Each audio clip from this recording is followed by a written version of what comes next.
Prosseguindo o livro O Sacerdócio de Cristo, uma revelação eterna.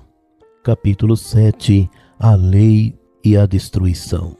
Aprendendo a pregar, aqueles que desejam ser pregadores deverão apresentar a sua formatura no templo. Isso entristece o Espírito Santo, que convence do pecado, da justiça e do juízo. A tal impiedade entra nos corações como um mal peçonhento, favorecendo a lei ismaelita. Quem rejeita a operação do Senhor precisa entender a verdade.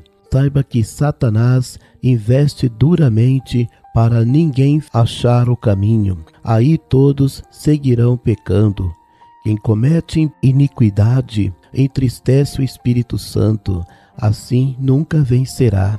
O ensino titulado Estudo sobre Deus vem causando confusão nas pessoas. Quando alguém diz estudo sobre Deus, alguns acreditam fazer boa ação. A realidade difere da propaganda exibida, porquanto tais palavras afirmam superar a sabedoria de Deus. Estudo sobre Deus, ensino que supera Jesus. Afirmar isso certamente faz o homem blasfemar do Senhor. O inimigo não constrói arapuca para cair nela. O tempo todo o mal ludibria o homem, trazendo multidão ao templo para favorecer pregadores formados. Depois disso, muitos candidatos chegam querendo pregar, só que precisa aprender primeiro. Assim, o inocente entra no lamaçal. Dali, começa a ouvir Satanás dizer: mergulha no estudo para te tornar sábio e depois obterás regalias. Atualmente, Satanás implanta nas pessoas estudos avançados. Como no passado, Cristo os chamará filhos do diabo. O destruidor, nas vésperas de cair, desvirtuou a terça parte dos anjos celestes. Por esse motivo, nunca devemos esquecer que ele procura repetir aquele evento. Você já analisou os planos de Satanás para a tua alma? Já observou que o ensino lecionado pode ter influência satânica? Muitas pessoas entraram nesse ensino, no entanto, aprofundaram na lama pecaminosa. Após essa cruel decisão, eles tornaram o pecado seu fiel companheiro. A palavra revelada que Jesus subiu ao céu, mas antes graduou homens na terra, Efésios 4:11. E ele mesmo deu uns para apóstolos, outros para profetas, outros para evangelistas e outros para pastores e doutores. Nesse caso, o demônio precisava prestar honra ao homem criado no Éden. Sabemos que o Pai criou a sua imagem e semelhança, e havia nele pureza. A criatura recebeu livre-arbítrio para viver dignamente. No entanto, preferiu se tornar escravo de Satanás. Os homens dizem que ensino para pregar evita má expressão. O bom que esta falácia já ocorreu. Anteriormente, o diabo destruiu a fé daqueles que se mantiveram essa mentira. Naquele tempo, muitos seduzidos caíram inocentemente no laço. Recentemente, nada muda. Por isso, esse evangelho eterno do sumo sacerdote Jesus prepara um grande número para levá-lo à cidade santa. A Escritura celeste é profundeza de Deus e visão do eterno para o homem. Entenda que somente autenticando o sacerdócio de Cristo é que terá o Consolador. No passado, muitos veneraram ensinamentos errados e por não consultarem a Deus, ficaram arrasados. Na verdade, o aprendizado confiável sempre virá do Espírito Santo. Aqueles que pregam fora dessa meta põe em risco a pessoa vulnerável. Observa como tudo começa. Os pregadores desejam pessoas na igreja. Após a propaganda, uma multidão se rende à igreja. Então facilmente o pregoeiro orgulhoso afasta do caminho. Aí não demora muito para Satanás dizer: agora preciso aprender a pregar para o povo continuar no templo. Acredito que você entendeu. Primeiro, ele entrega algo para torná-lo orgulhoso. Depois, injeta a sua doutrina para manter quem ele ajuntou. Impressionante, né? Dessa forma, Satanás vem controlando os povos da terra. No passado, os que viram multidões aproximar se desvirtuaram, porque seus corações se corromperam. Os fariseus entraram nessa aberração e agora não difere muito. Naquele tempo, quem se mostrava espiritual não demorou a cair. Por isso, logo implantaram em Israel a lei ismaelita do véu de pano. Observe atenciosamente esta passagem. No passado, quando o sacerdote deixava o templo, após cumprir o ritual, se cobria com véu de pano, porque a glória de Deus estava na arca da aliança e passava para ele. Por isso precisava se cobrir. Moisés fizera isso ao descer do monte Sinai, não subestimando que lá começou esse costume. Ainda hoje, muitas pessoas guardam a tradição, não sabendo que se cobrir era designado aos sacerdotes da velha aliança. Os obreiros não cobrem o rosto, porque Cristo aboliu esse costume. E para piorar, hoje a adjutora do homem pratica isso, como se ela não tivesse véu natural, o cabelo. O apóstolo Paulo sugeriu para as irmãs de Coríntio que antes prostituíam quando aceitassem a fé, se não possuíssem cabelos compridos, que usassem véu de pano até se converterem ao Senhor, lembrando que isso seria provisório. Infelizmente, a norma tornou-se idolatria, porque ainda hoje aquele véu está no coração delas.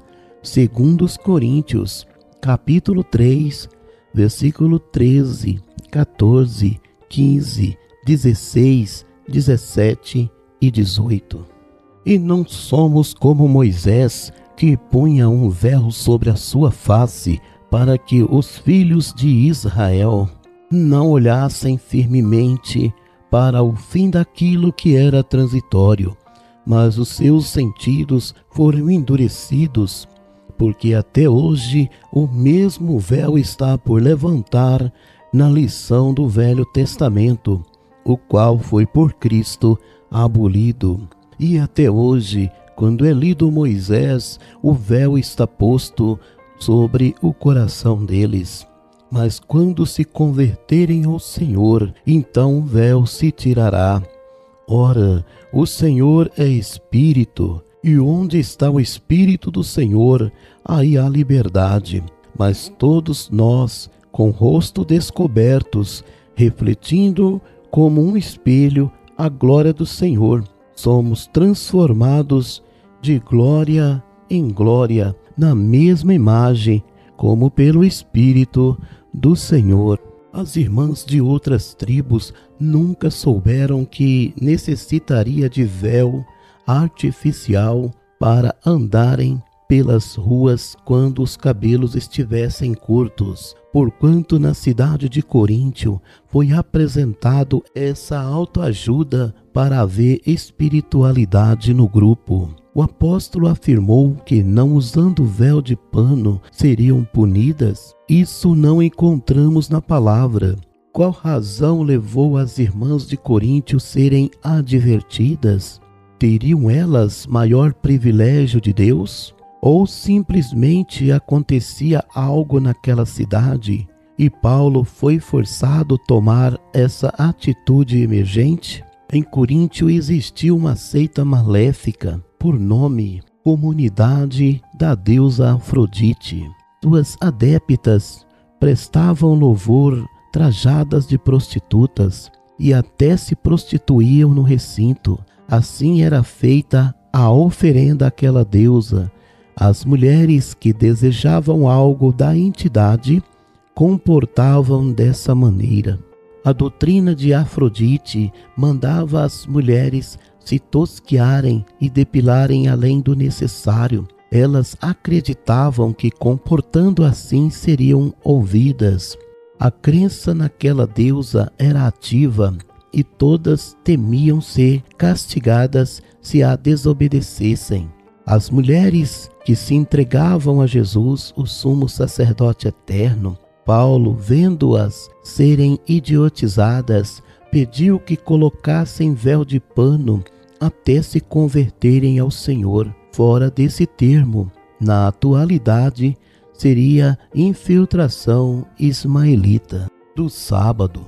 Algumas seitas elevam o dia sabático semelhante a Deus. Antes, Israel precisava descansar, porque no Egito trabalhava continuadamente. Nos mandamentos, o Senhor mandou guardar o sábado, e nesse dia o santificasse. Jesus, trazendo a nova aliança, não mandou santificar somente no sábado, mas todos os dias seriam testemunhas da sua santidade, porque ele é o sumo sacerdote eterno, porquanto no passado os israelitas eram redimidos com sangue de bode.